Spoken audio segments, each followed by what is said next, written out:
This is the programming exercise 426, guess list from a file under the Java MOOC course. So we have the programming exercise, but before we start, we all know that knowledge doubles when it's shared, so keep sharing the knowledge.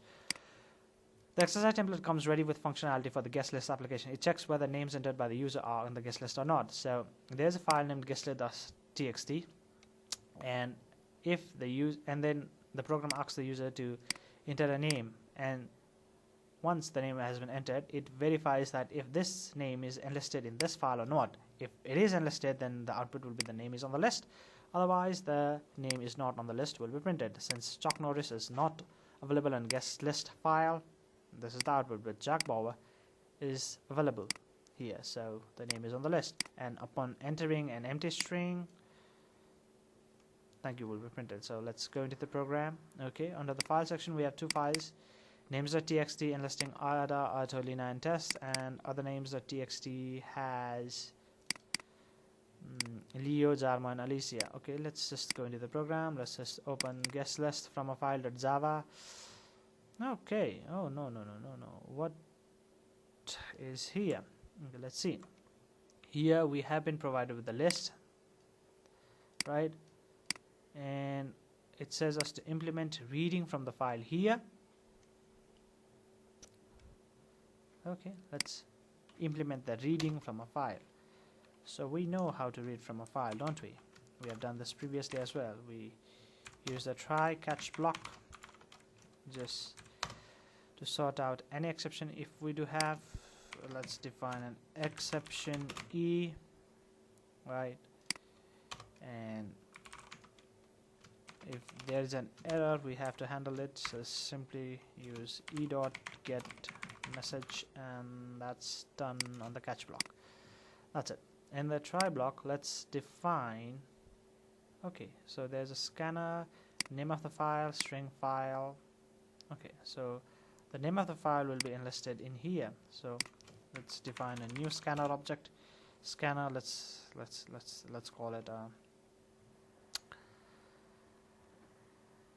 file, then guest list. Okay, goes to new scanner, and okay, file paths have already been imported. All we have to do is get the file path here, the extension, and the name is under the file, so we do that. After that, we just use the loop while guest list dot. Okay, I missed an T here. I missed a T there. Guest list dot has next line. We're just gonna keep up with that, and then define a new string row equals to.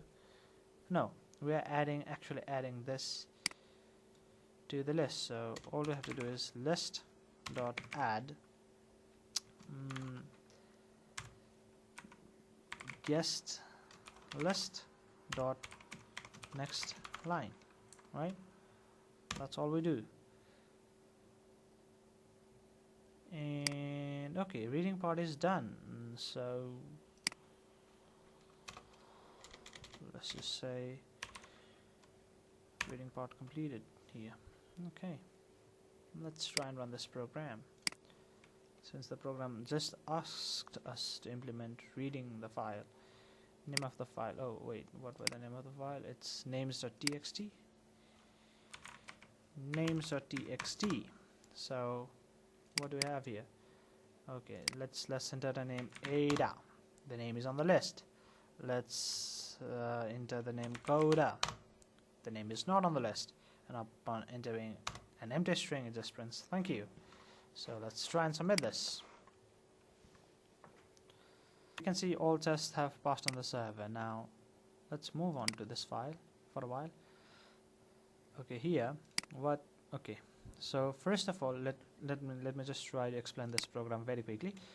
First of all, we have 3 library imports, right? And then okay, a scanner object is defined, and a line is printed asking the user to enter the name of the file, and is stored inside the string file variable. Then a list is created. After that, we have used the try and catch block. So here under the try block, so we're just adding the next lines of the input, that is the contents of the file to a list named list. Alright, after the reading part is completed, an empty line is printed, and it just asks the user for enter names, and empty line quits, right? So an empty line does quit, printing thank you with an exclamation mark, right?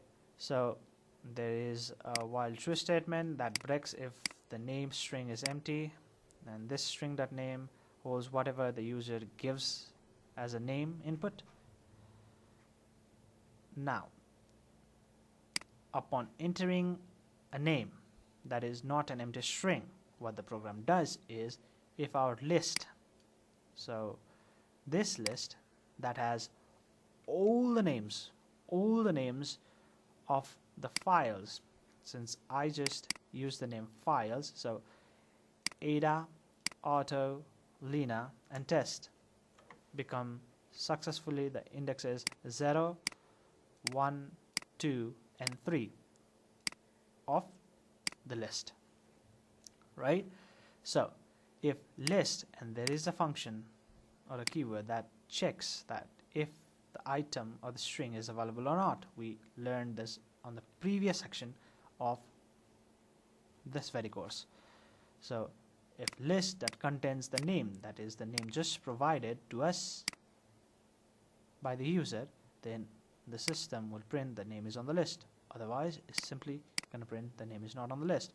And upon successfully breaking the program, that is on quitting this while loop right here, what happens is system prints the thank you with an exclamation mark. So thank you.